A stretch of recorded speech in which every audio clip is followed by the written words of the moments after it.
and 10 scrapped features. It turns out Fnaf had a whole load of features planned that were never actually implemented fully or that were changed last minute. I talked about how Freddy was only meant to jump scare you after you lost power in another video, and I talked about a few others in different Fnaf lists. If you guys want a whole list on scrapped Fnaf features, let me know in the comments. Is it something that people would actually want because it's something that I want to do? Or is it more so something that I do just to talk about things and change things up, because we're kind of running out of Fnaf lists. If you have any ideas, let me know. When I look at these features that I want to keep hidden for the purposes of another list, if you want it at least, I can only imagine how different the game would be if they had added these things like alarms for every hour, or animatronics coming down other hallways. It would have changed the game and potentially made it worse for wear. And 9's Freddy in the bathroom. Freddy is in an odd situation when you look at things from an outsider's perspective. Sure, we know he likes to hide from the camera, and technically these robots have no sense of biological sex, but like, come on, Freddy. You should know not to hide in the girl's bathroom no matter what, unless you want to get cancelled. However, that's not the scary part. Even though AI sentient enough to have that kind of crisis coming was pretty damn terrifying. The scary part is that what if we've been wrong this whole time? What if Chica isn't the only girl in the series? If Freddy is also a female, this could flip everything on its head. If we can't even understand who Freddy is meant to be, can we really trust anything we know about the series? We thought Scott threw a curveball when he added himself canonically into the games, but what would happen if Freddy was female? Oh boy, I'm having an existential crisis now. Number 8, Afton's Flesh. In Five Nights at Freddy's 3, we were introduced to the character known as Springtrap, the golden spring-locked bodysuit with William Afton barely clinging to life inside. He has been poked and prodded more than people who claim to have been abducted by aliens, and while he is still alive, it appears as if he's just been rotting away, or hell, even just gotten his skin torn off when the spring lock's activated, resulting in him getting spiked in multiple places, but still somehow surviving. In some of the scenes/menus we can get in Five Nights 3, we can actually see that this is the case, as we get a close look at Springtrap with his mouth open, revealing the hardly living body of William Afton inside. His skin has been peeled off from the looks of it, or it is at least extremely raw, but no mistake, that is old Willie Afton sitting in that suit. This can be seen regularly, and there's no need to really do anything specific to see it, but it does require a keen eye, and I can tell you I never noticed it. I can't even see the ketchup when it's right in front of me, let alone something hidden underneath a golden spring bodysuit. And it's 7, golden background. Fnaf 3 introduced the mechanic of needing to make repairs. Maybe the ventilation got shut down, or the audio was corrupted, or maybe the camera stopped working. And if any of this happens, the player needs to reboot that system. While you do this, the cameras you see are just static. However, sometimes this static can sometimes show the face of Golden Freddy. Like, dude, I know times are tough having to deal with like 15 missing children at this point, but there's no need to turn into a cam girl. Not that there's anything wrong with that. Oh crap. I'm not getting out of the semi. No matter what, it is indeed possible to see the face of Golden Freddy in the static. It's not clear, it does take some keen observation, but it's quite subtle. But once you see it, you will never be the same. Mostly because you'll have seen it, and that means that you will have changed, because before, you hadn't seen it. Logic. And at 6, the Hidden Skull. Man, Fnaf 3 has a lot going for it, doesn't it? The Fnaf 3 minigames are honestly the main game of Fnaf 3. You gotta play them to get the right combo of numbers to dial into a brick wall, then you gotta click the toy Bonnie on your desk to get the glitch minigames, and then you need to put 5 kids to rest in order to get the good canon ending to the game.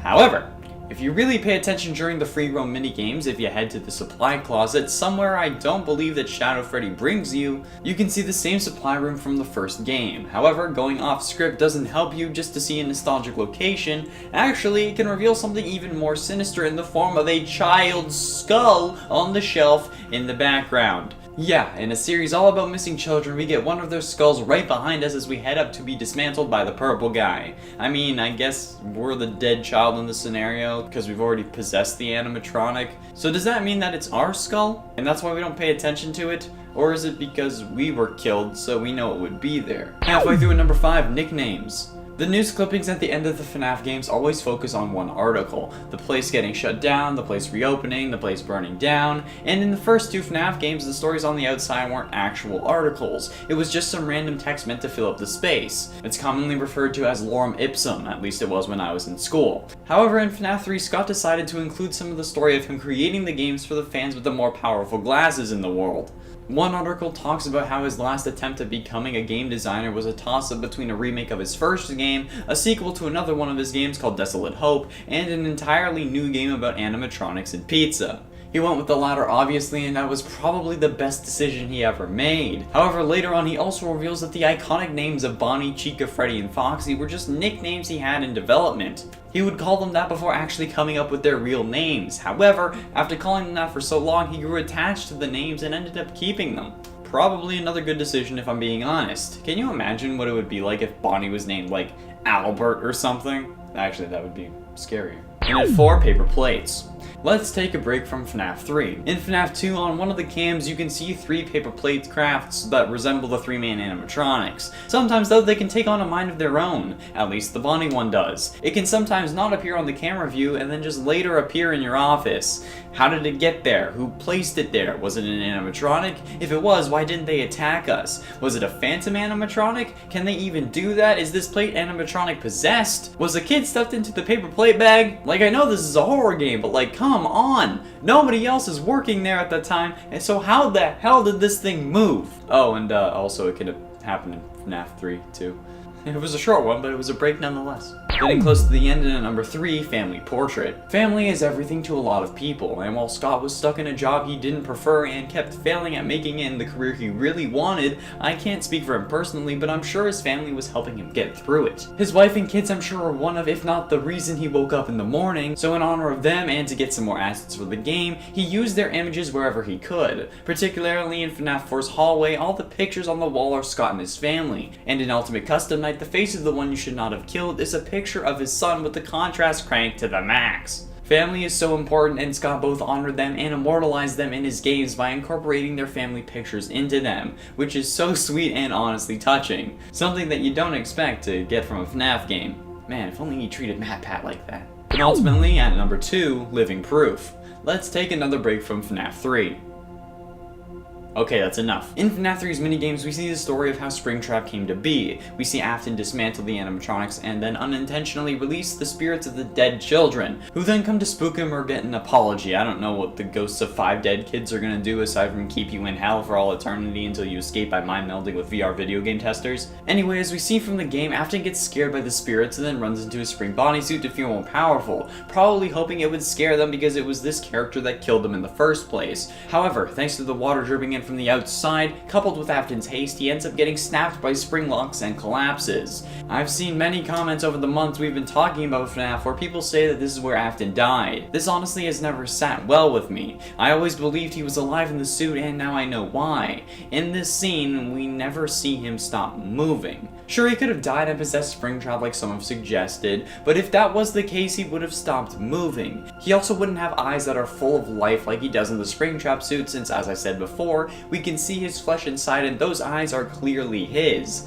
Afton doesn't die in this moment, hence why I don't consider Springtrap an animatronic, because Afton is still alive and consciously controlling him. Afton himself is living proof that Afton never dies. matpat even said it himself in his theory on that game. He said, "Notice he never stops moving." That's because he isn't dead. He only dies in Pizzeria Simulator after being lured back by Henry and being set ablaze, damning him to hell. Finally, in number 1, Butterfingers. On the main stage in FNAF 1, we see 3 animatronics, Freddy, Bonnie, and Chica. When we leave the camera or it decides to cut out for a moment, we can see Bonnie leave, and then Chica, and then Freddy doesn't leave until like, no, night 4 or something, right? Well, as the animatronics leave the main stage, they drop their iconic item. Bonnie loses his guitar, Freddy loses his microphone, and Chica loses her cupcake. Why? Where did they go? Do they just leave them on the stage? Did it make it more intimidating? I need answers, Scott. Senpai noticed me. Both Scott and matpat. And at 10, FNAF 3 Puppet. While we all know the puppet for being present in FNAF 2 and also appearing as hallucinations or a minigame character in FNAF 3, you can actually spawn him on the camera. While sometimes you can see the reflection of the puppet's legs in one of the cameras, you can also see what looks to be actual puppet parts in Cam 8 in FNAF 3. While sometimes in that same camera you can hallucinate the puppet, if you look just beside the camera 9's box, you can see something that looks to be a mask, with streaks coming out of the eyes and a mouth just below. This could be the puppet, or just a coincidence. Or maybe it's something else that nobody has really cared enough to look into. I think it's the puppet personally. Maybe not a working puppet, but a puppet figure nonetheless. And at 9, Freddy, the red nose jump scare. In Fnaf VR, it is actually possible to be jump scared by a random animatronic that you can't see coming while you're in the main room that you started in the Pizza Party minigame. It appears to be a version of Freddy with glowing red bottom teeth and what look like nostrils to me, but most people are saying eyes. But like glowing in the Photoshop sense, like they only have their outline glowing instead of being bright white on the inside and then glowing outward.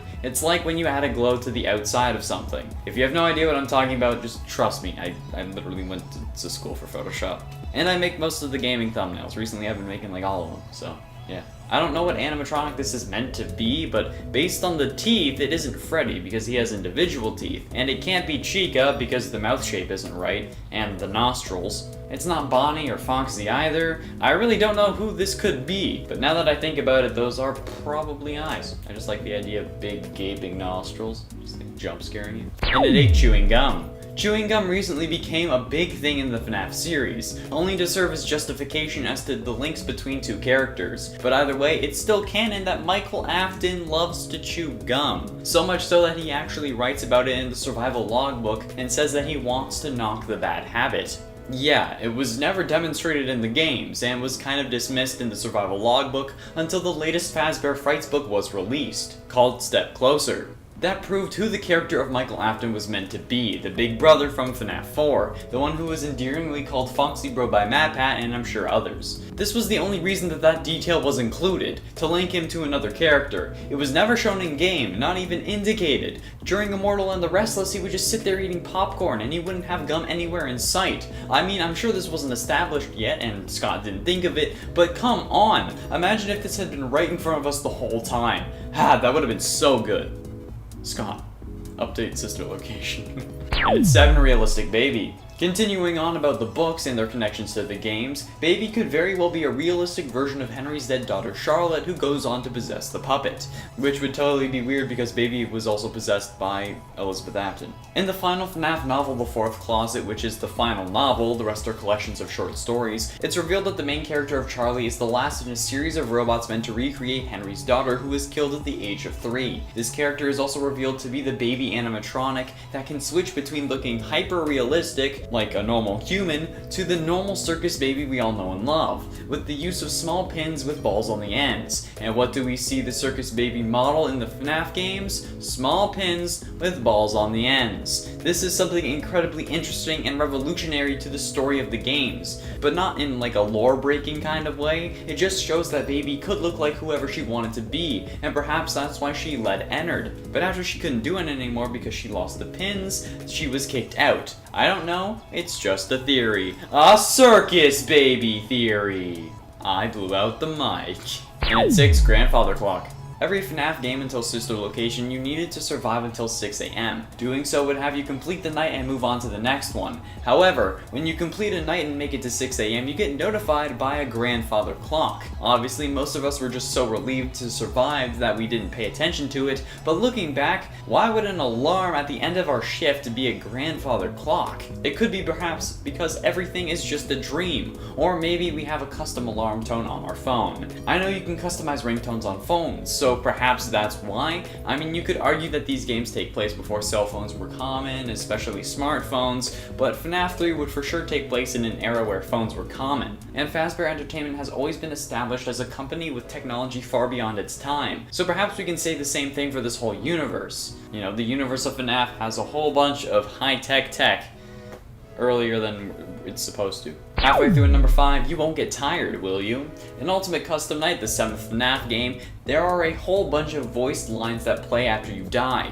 depending on the character that killed you. You can get a range from long-winded stories dedicated to matpat, to lines basically damning you and criticizing you for killing a baker's dozen of kids. Rightfully so, but for me, they're all brave. However, there is one line that would stick out to those who played Fnaf World, at least through Update 1.2 when Foxy Fighters got added, where Toy Chica said, "You won't get tired of my voice, will you?" Well, it depends. If you keep talking like that, yes. If you take off your beak, also yes. Oh wait, I guess it doesn't really depend. In Ultimate Custom Night, if Toy Chica kills you, you can potentially hear her say, "You won't get tired of dying, will you?" Which is both a reference and serves as indication that we're trapped here and we'll keep dying over and over again. Fun! If Toy Chica is there, I don't know if it's hell or heaven. No, it's definitely hell. I'm not Eddie. Hey, mommy. And at 4, a child. Ah, Bachelor number 1. The child-eating, capturing, and torturing killing machine that won the last round of the killing floor. However, for those of you who didn't already know, and I'm sure there's at least a couple of you, the body of Funtime Freddy does indeed contain a child, as evidenced by the wireframe blueprint where we literally see a child inside of his containment chamber. I don't know if that kid is dead or alive, but based on the lack of oxygen, I'm guessing he's dead because, you know, lack of oxygen. But yeah, in case you didn't know, there is literally a dead kid inside of Funtime Freddy. Do with that what you will. And at 3, it's me. And look, I rhymed. There is one Fnaf VR Easter egg that we haven't found yet, but there is also a Fnaf VR Easter egg that very few have found. The one only a few have found is the It's Me Easter egg from the Curse of Dreadbear DLC, where if you manage to get 3 clown posters in the victory barn and then hit them all with a dart, the barn flips into blacklight rave mode and the banner switches from saying "You win" to "It's me" in reference to Golden Freddy. We don't know what this could mean. Hell, it could mean that we're still playing as Michael Afton somehow. But it's also weird because currently Golden Freddy is down in hell with William, torturing him for eternity, so it's unclear as to why this is possible, but it happened nonetheless. At least if we can believe the few videos that are out there. You say Dawko found it, but I've seen no video, okay? So, pics or it didn't happen. I need to go back live stream searching for this, though. Like, I need to know if it's true. Based on my own experiences. You know, that's the only way we can really know, right? And ultimately, in at number 2, Help Wanted. During an interview around a month or so ago, a representative from Steelwool Studios said that there was a detail or Easter egg in Help Wanted that hasn't been found. I literally mentioned it last number. With the experience the fans have to tearing these games to shreds, it's almost impressive that we don't know where this could possibly be. We've torn the game to bits, we've boundary broke and data mined, but we still missed it? The interview reads, quote, "The FNAF fandom is keen at finding hidden secrets in every Five Nights at Freddy's game, but is there something in Help Wanted that the fans haven't found yet? Yes. Oh, did you expect me to say it? No dice." The same interview, the infamous box was mentioned yet again. Could the two be connected? And where could the secret be hiding? Perhaps in the DLC? Curse of Dreadbear was packed with all kinds of Easter eggs and secrets.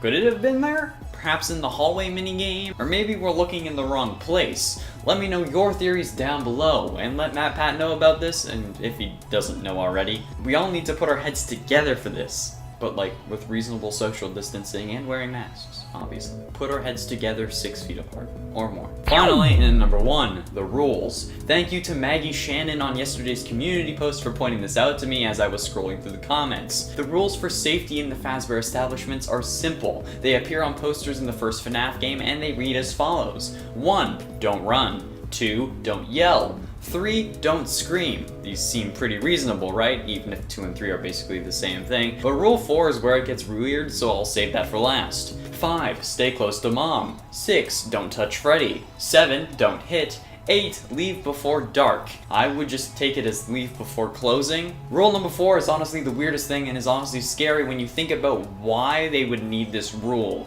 Rule number 4 is don't poop on the floor. I'm being totally honest, you can look at it in-game. Management even thanks you at the end of the sign. The FNAF fandom page has better rules than this. Hell, even most subreddits have better rules than Freddy Fazbear's. And we were all wondering why Afton was killing kids, because there literally has to be a rule about not taking a wicked growler on the floor. Because if I was to do that, I'd be violating at least 3 rules.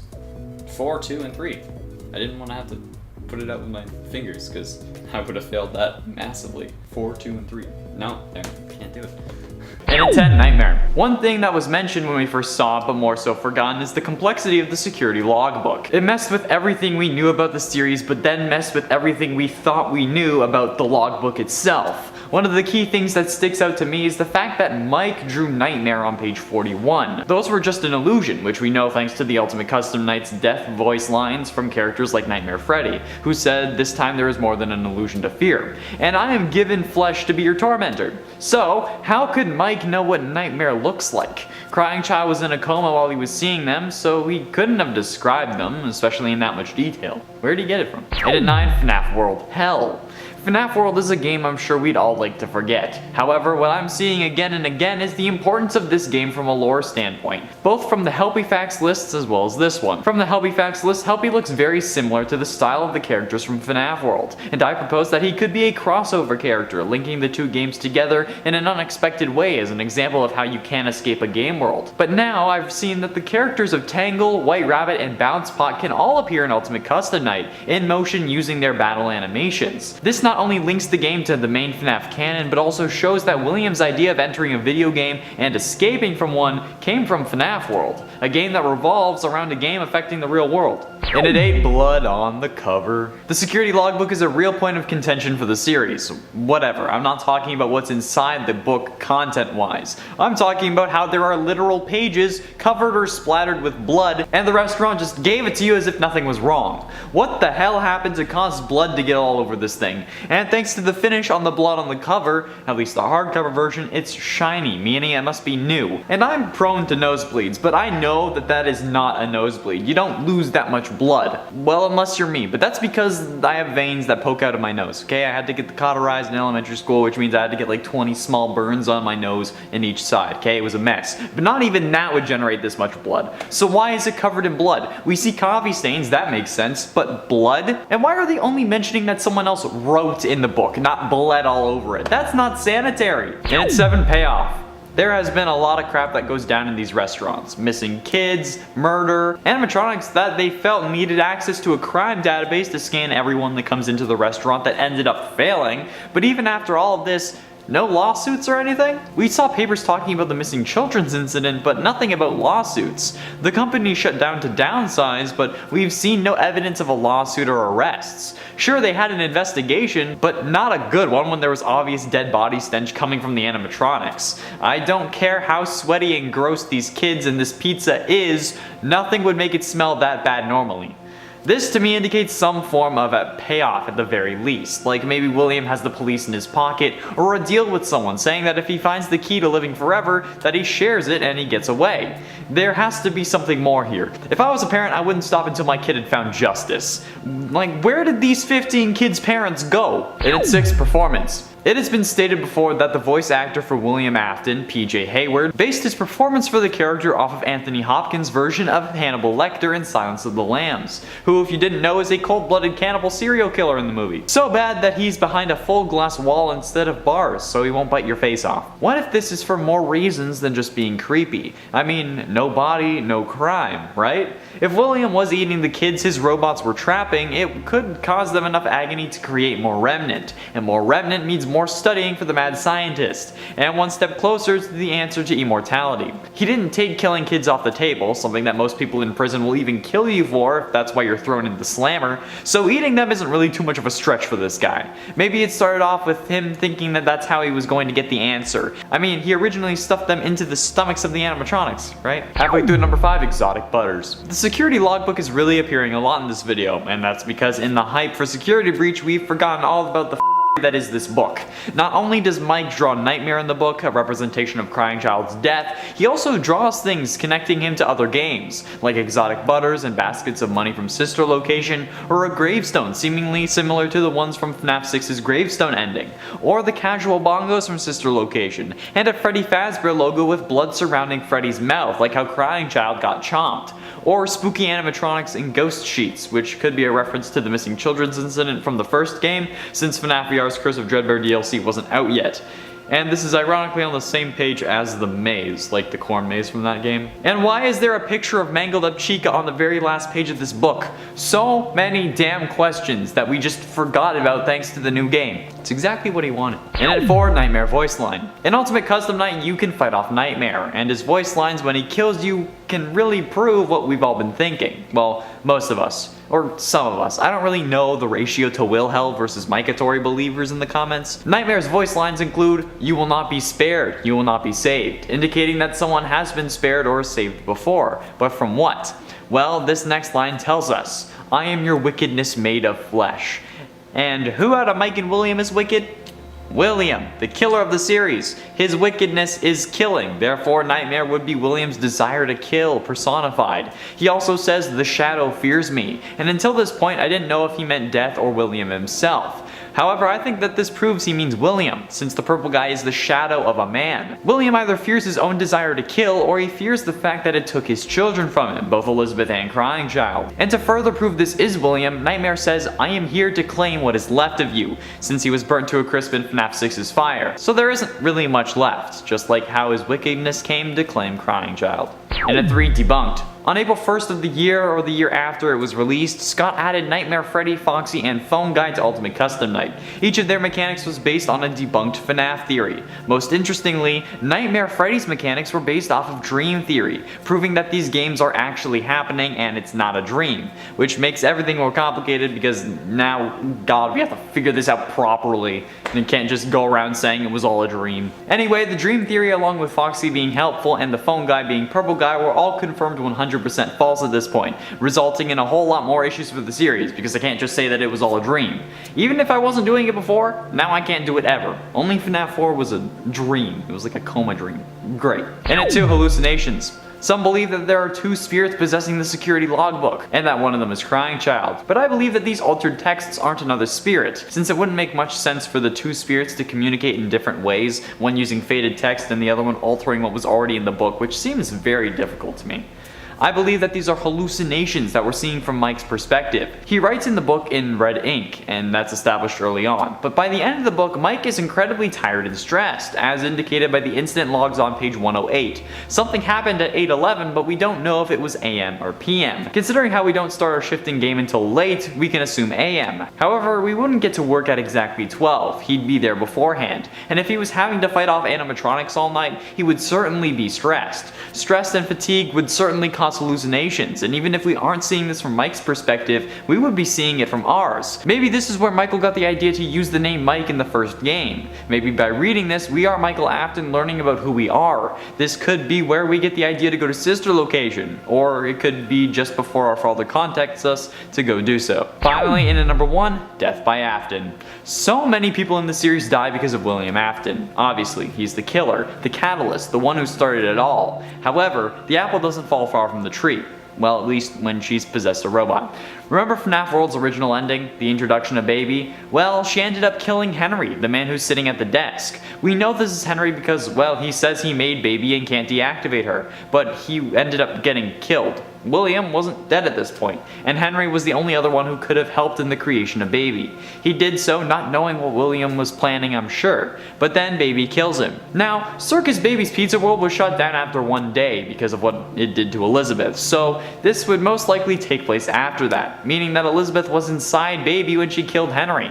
Elizabeth Afton, the sweet little girl who got too close to Baby, took Henry's life.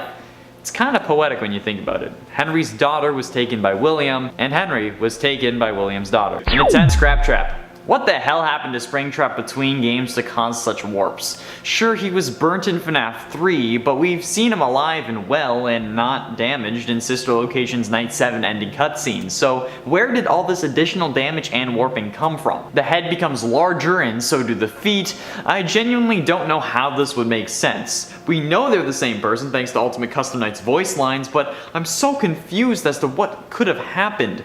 I'm sure the extra damage comes from fending off wild animals, since you know he's a body that would attract scavengers, but how did the head of the suit get bigger? It's not like it evolved. My only guess is that William either broke into some Fazbear warehouse like the one he visits in the Man in Room 1280, or he made a new one to try to protect him better, since we see extensive damage and I don't really know how much time there is between Sister Location and Pizzeria Simulator, so like he could have been out there for a while. And deny the bite of 87. The bite of 87 is one of the biggest contention points in the whole FNAF series. It makes some theories, breaks others, and has been debated since the very first game when we learned about this very mysterious incident. However, we've never really been able to determine who caused the bite. It's typically thought to be Jeremy who got bit, but who did the biting? Some think Mangle, others think Fredbear, and some think Toy Chica. And some think Chica thanks to Ultimate Custom Night, which honestly just outright tells us who caused the bite if you listen to Toy Chica's death lines. One of which being, "Where's my beak?" Lodged in your forehead, of course. Where's my beak?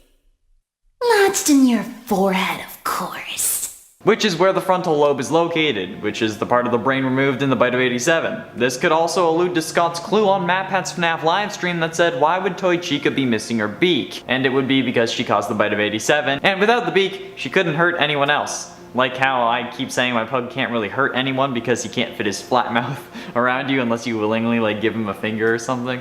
I don't know why he scares people. And it ate Ballora. FNAF Ultimate Custom Night really has a lot of lore hints and clues for us, so it will be appearing a lot on this list and in other lists in the future, I'm sure. I'm just now starting to understand the importance of this game for all of FNAF lore. One of these clues, however, is one of Ballora's death lines from Ultimate Custom Night. After killing you, Ballora will on occasion say, "These are strange circumstances that have brought us together." These are strange circumstances that have brought us together.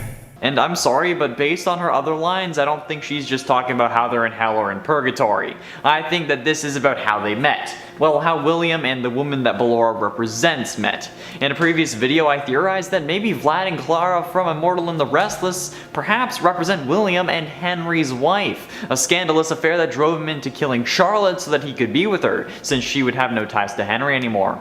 But I wasn't sure of it.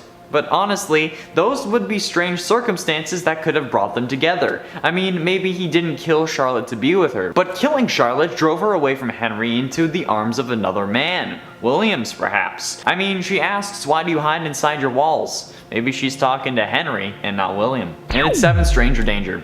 Ultimate Custom Night has some funny lines and moments. Comedy gold in the form of Mr. Hippo's death lines, or rather speeches about Lemonade, and Happy Frog and her ninja skills. However, one of the most iconic and funny lines has to come from Ned Bear. I don't know why these animatronics go so hard in this game, but whatever. Not only does he joke about being killed by obscure secondary characters, but he also just yells "Stranger Danger." Stranger danger! I think it's funny and a nice detail because, well, that's the one line that could have saved countless lives. But instead, the kids followed Golden Bonnie to the back room for more pizza, and instead of getting stuffed crust, they got stuffed into a suit. Literally, Stranger Danger would have saved their little lives, but they didn't listen to their parents. It's a shame, really, and it's kind of nuts of me to think that this is funny, but I mean, it is. Ned Bear is the only one thinking straight in this world, and I am here for it. I stan Ned Bear. Ned's Declassified Pizzeria Survival Guide. Scott, get the rights and make it a thing. And at 6, the one you should not have added. Scott has added a whole load of characters into the series, so much so that there are too many characters for my taste in Ultimate Custom Night. But some of the characters he's added are a little too familiar for him, and it could have lore implications that we don't know about yet. Firstly, Scott added himself into FNAF lore. Sure, it's not him, it's not Scott Cawthon, but he is the face of the indie game developer that made some games about the tragedies in the FNAF world. He used a picture of himself when he could have used anyone, hell, a stock photo, or even nobody. Then we have Cassidy, the one you should not have killed. This one is Scott's son, as confirmed by Scott himself in either a Reddit or Steam post, I don't quite remember which, meaning that Scott's son, in universe, is dead. Yikes. And he also added the rest of his family, just subtly, since all the FNAF 4 pictures of family or kids that are visible in the hallways are of his family, since you didn't have to pay for any stock images or anything, as confirmed by Scott in the same post I referred to earlier, addressing the one you should not have killed. The one you should not have added, since now they're technically dead.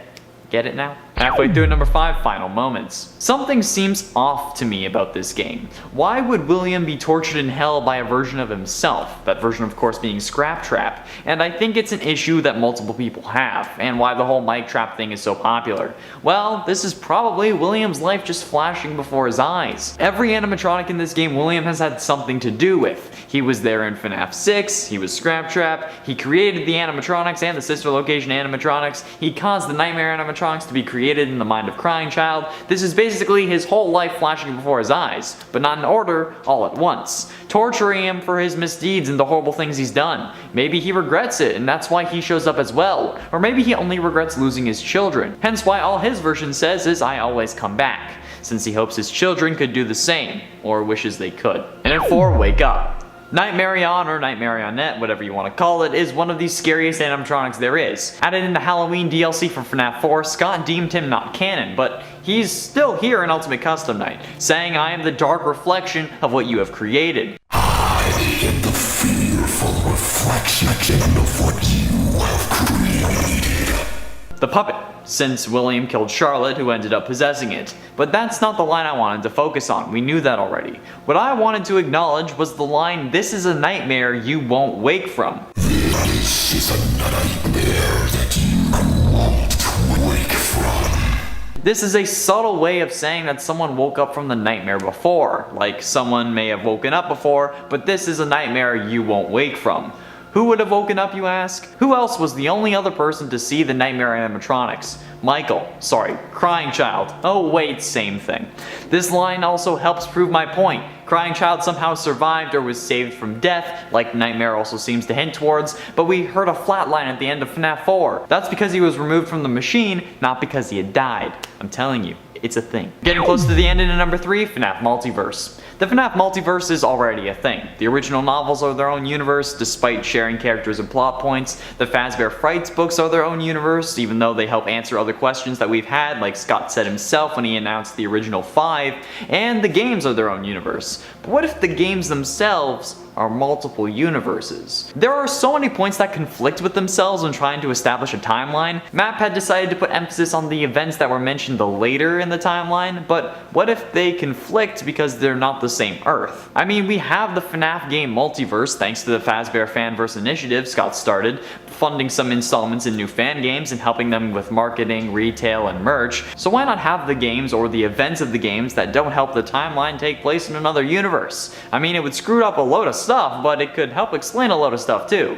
He didn't start a fanverse for no reason. There has to be some sort of tie-in. Penultimately in number 2, Burning. Look, I'm all for setting the souls of the damned free of their chains and letting them move on, but we need to remember the souls that we're dealing with in this series. They're typically kids, right? But doesn't it feel weird knowing what happens when you think of it like that? Sure, we set the kids free in FNAF 3, but we know the Remnant can only be destroyed with fire, and since the kids are still here thanks to the Remnant, we have to burn Fazbear Frights down, causing the fire at the end of the game, but also causing the souls of the victims to be set free. We're burning the kids on the regular in this series. And in FNAF 6 we burn a load of them thanks to Molten Freddy, who's entered, so he has multiple different souls. And the only one who wasn't a kid, William, managed to escape and got sent to the hospital where he would be taken to a Fazbear warehouse so he could possess a hard drive and come back to life again.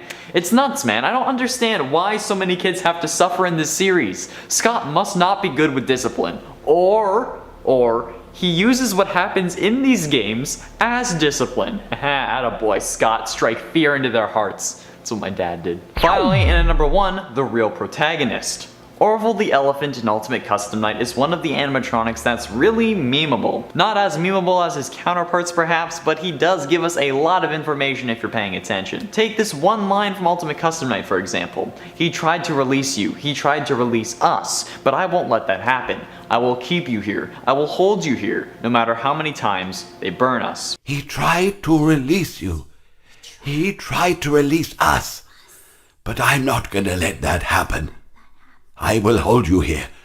I will keep you here. No matter how many times they burn us. Hold on a second. If this is really the voice of Cassidy, Golden Freddy, speaking through the elephant, then why would they say he tried to release you? He tried to release us. Henry was the one who tried to release William in FNAF 6, we know this from his end speech, and we know that's the one that Cassidy is referring to since they said I won't let that happen, which is why they're doing it at that exact moment, but we thought that Michael was the one who released the spirits of the kids in FNAF 3, which is where Golden Freddy has their happiest day.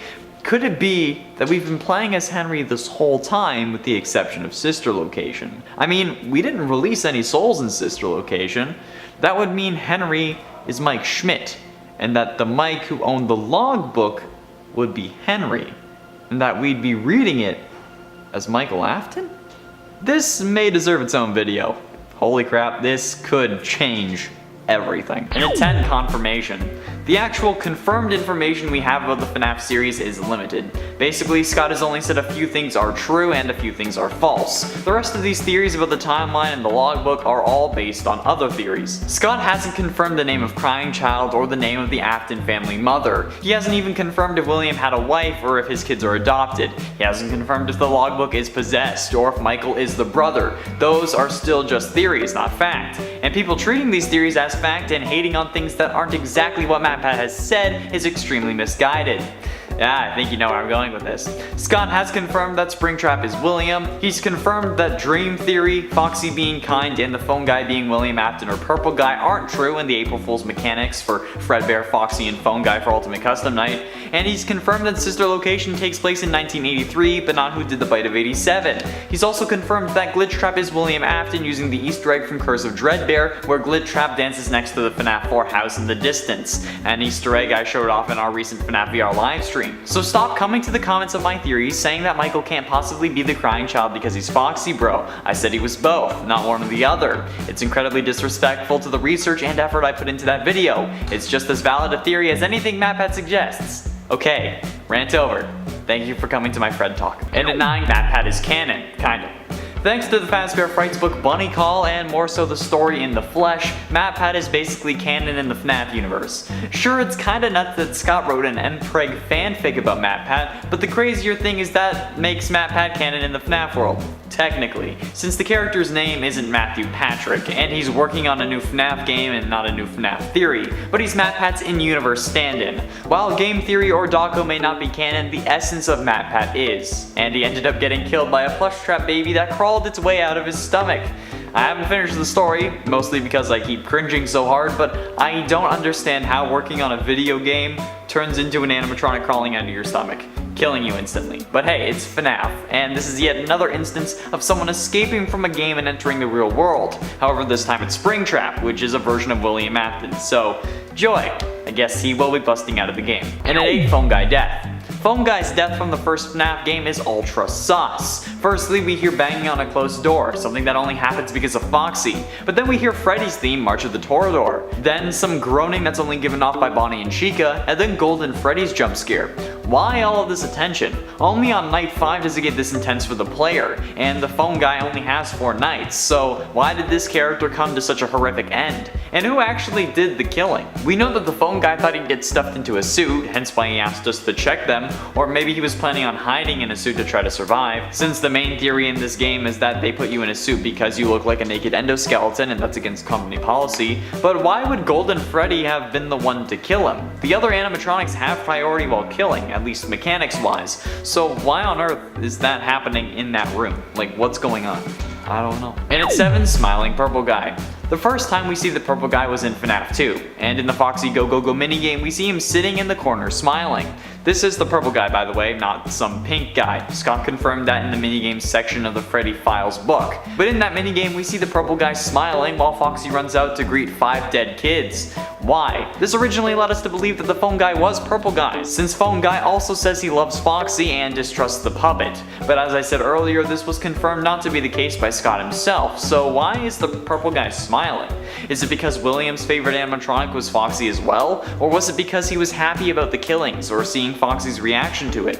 Which wouldn't really make sense because these are animatronics, right? Or at this point maybe they were already possessed, which led to the child possessing Foxy to discover the 5 victims. And then maybe that gave William a sense of power, or he liked his reaction.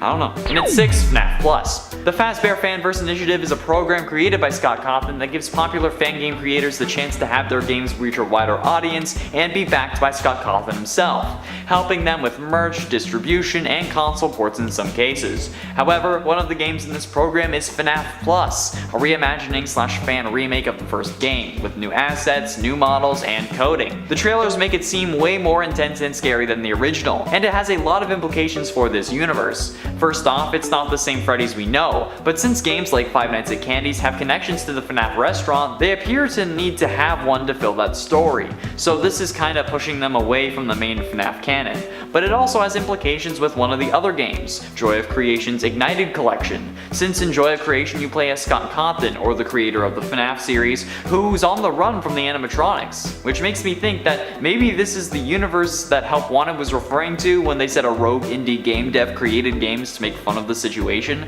Maybe the Fazbear Fanverse Initiative games are those games, and this is the aftermath of the series ending? Halfway through and at number 5, Multiverse. This also basically canonically inserts a FNAF multiverse into the franchise, which was already the case thanks to the several book series, but also opens the door to various other timelines. Like, what if what we've been seeing isn't one timeline, but multiple? And this means that, technically, every single FNAF theory has been correct in one universe. In one universe, Foam Guy is Purple Guy. In another, Scott Cawthon is the name of the indie game developer. In one universe, I am guaranteed to be right with my theories, but that also means that every single person, no matter how outlandish the theory is, will be right at some point in one of the FNAF universes. And that's pretty cool, but also freaky. What if it's revealed that from FNAF 2 to now, all the games took place in the fanverse, since Freddy from FNAF 2, not Toy Freddy, but like normal Freddy, I guess normal, and the FNAF Plus Freddy look fairly similar. Uh-oh, I can feel the hate comments coming. And 4 hanging scientists. The sister location hanging scientists weren't there before they were revealed to us. It's meant to show us that Ennard is able to and willing to kill anything getting in his way. But that means that there were other people working there while we were there during sister location. I don't know why though, since it was literally filled with deadly animatronics. And the only reason we were sent there was to put her back together like William had somehow asked us to do. But like, why were there others there? Was the business still running? Is that what Chica's Party World was? We know they were renting out animatronics, but why were there so many remaining? I thought they had stopped, especially when they were only used for one day. Like, I mean, we know why Baby wasn't rented, but the others? I don't know. It's weird, but I guess I'm not here to judge how someone runs their business. Getting close to the end in a number 3 8-bit canon. The 8-bit minigames are very confusing. Shout out to Tessa, one of our editors, for this idea. She edits most of the FNAF videos and apparently they make her want to play the game, so all I have to say is good luck. But she mentioned how weird these minigames are, and up until this point I did really forget about that. Having to glitch through a wall in order to give the spirit of a kid cake so that you can ultimately release all their souls in the real world to get the good ending. Like, what? That means that those 8-bit minigames have to be canon, but also real. Like, how do these games actually present themselves in real life? There's no way that we as Shadow Bonnie are just flying around breaking into pieces, or are they in their own universe and are able to cross over at will? And if we can do the same by playing these, does that mean we're dead as well? Oh wait, sorry, that works too much with my Michael is both Crying Child and Foxy Bro theory, so people are gonna get mad. I'll stop. Hashtag not salty. Not salty at all. Penultimately in a number 2, Forgetting Baby. One of Baby's most famous lines is, "I guess you forgot about me," which she says to William during Ultimate Custom Night. At least from my understanding it's a famous line, or an important one to say the least, since this implies a whole bunch of things right off the bat. Instantly we get confirmation that Elizabeth is William Afton's daughter, since she wouldn't be saying this to a complete stranger. I mean, I guess it was also confirmed that she was his daughter in sister location. When Michael said I did it, I put her back together.